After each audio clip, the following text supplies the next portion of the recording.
your goal. The second thing is to know the reason you want to achieve that goal.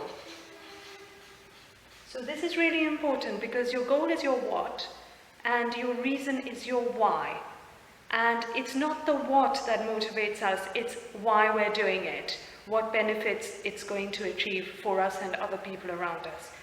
We will not be going into this space in a lot of detail, but I will take you through how to do 1A and 1B to identify your goal and the reason that you want to achieve it. So in order to clarify what your goal is, you have a sense of what it might be, but you've probably come across this before. It's quite widely used. It's called SMART. So is your goal SMART? So is it specific?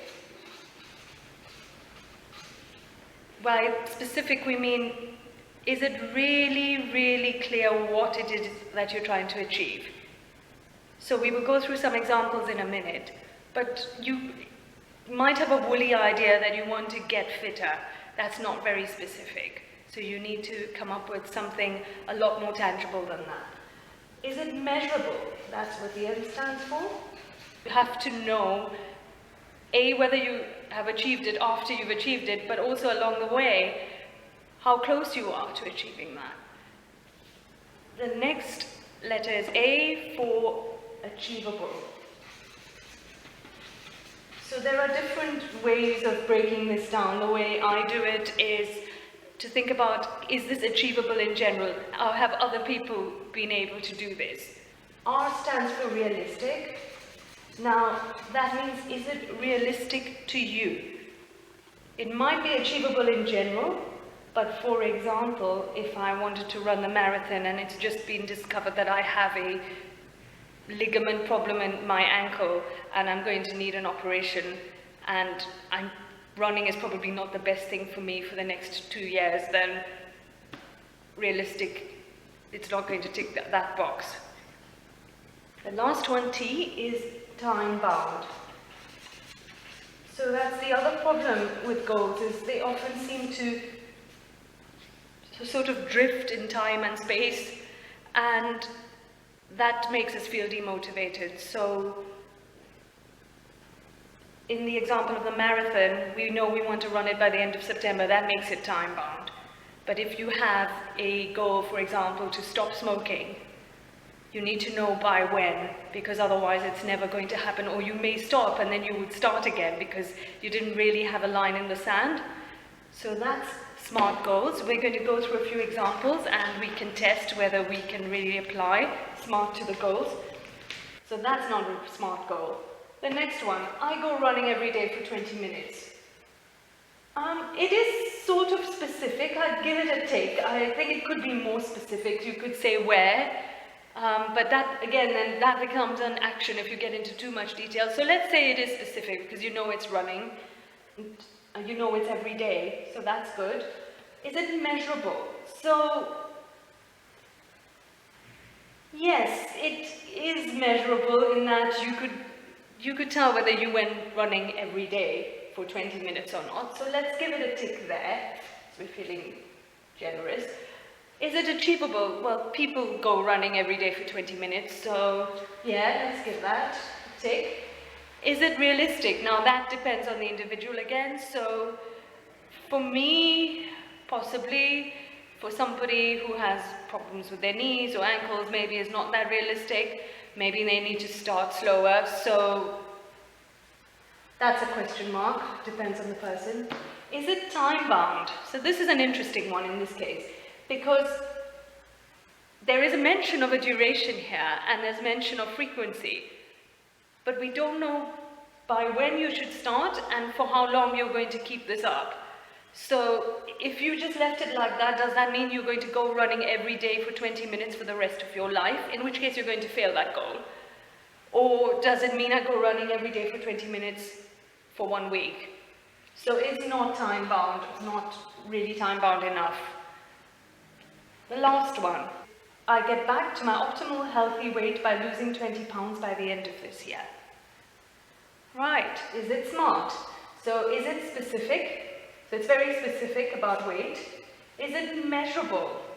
that has a target of 20 pounds. So yes. Is it achievable? So yes, people have lost 20 pounds in the past. And as long as we are not 2 weeks out of the end of the year, so if this was like the 1st of December or the 20th of December, maybe that wouldn't be achievable. But let's assume that we're at least 6 months out, so then it would be achievable. Is it realistic for me? So am I the kind of person who takes extra long to lose weight because I have to do a lot more diet and exercise? Well, that's going to have to be dependent on the individual. But let's assume, yes, it is realistic, because also there's mention of my optimal healthy weight. So there's some research gone into this. So let's assume it is realistic. And time bound. So it says by the end of this year. So yes, so this one is the closest we have to a SMART goal. There's a bit of an action in here, but this will need to be broken down into a lot more actions as to how you achieve this.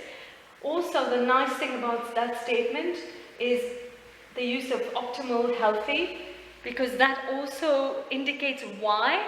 So we did talk about why earlier, where we looked at knowing your goal and the reason you want to achieve it. Well, getting back to my optimal healthy weight kind of suggests it's for improving my health or getting my health back to what it used to be.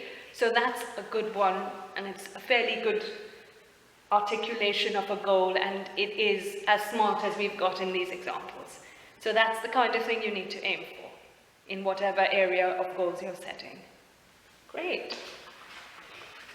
Okay, so we talked about identifying our goal and making it SMART, and then we also talked about really identifying the reason you have that goal, because it's really important to connect emotionally to your goal.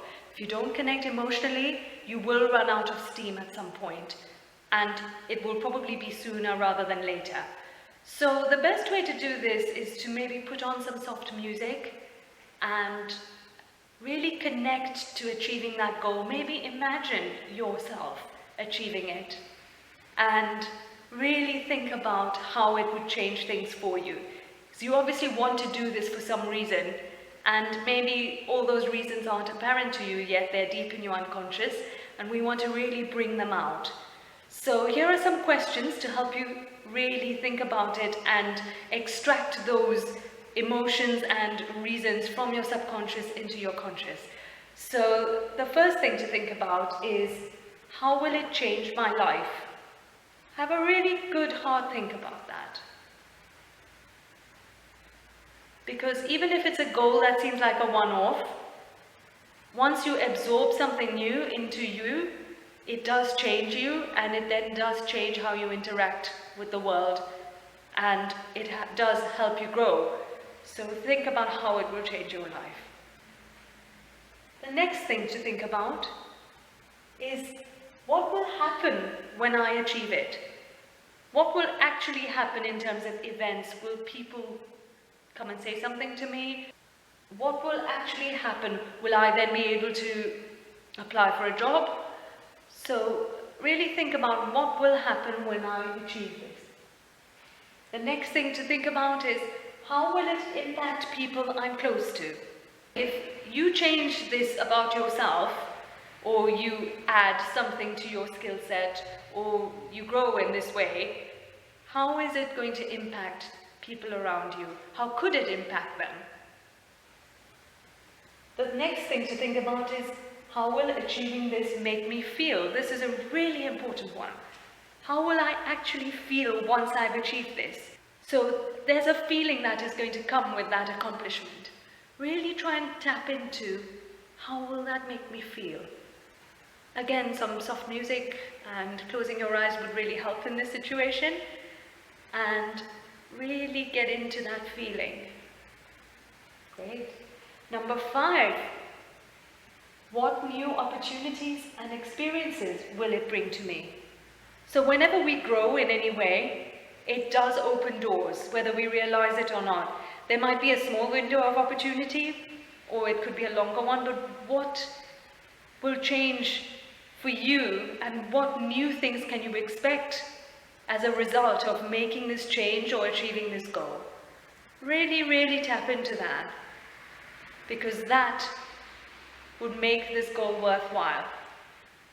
So understanding and clarifying our goal, and then really uncovering the reasons and the benefits for your goal is a great starting point, actually, to get yourself motivated and then turn all of this into a really sustainable action plan. We looked at the goal and the reason in detail, but we do need to go into the subconscious in a lot more detail to come up with some really tangible actions that you can use to keep yourself motivated, and a really good action plan which has very, very specific actions with duration, frequency, and also related things that you need to do in order of sequence would be very, very helpful in helping achieve your goal. If you enjoyed this video, please give it a thumbs up, share it with your friends, and subscribe to my YouTube channel. I look forward to interacting with you more, and please feel free to leave comments.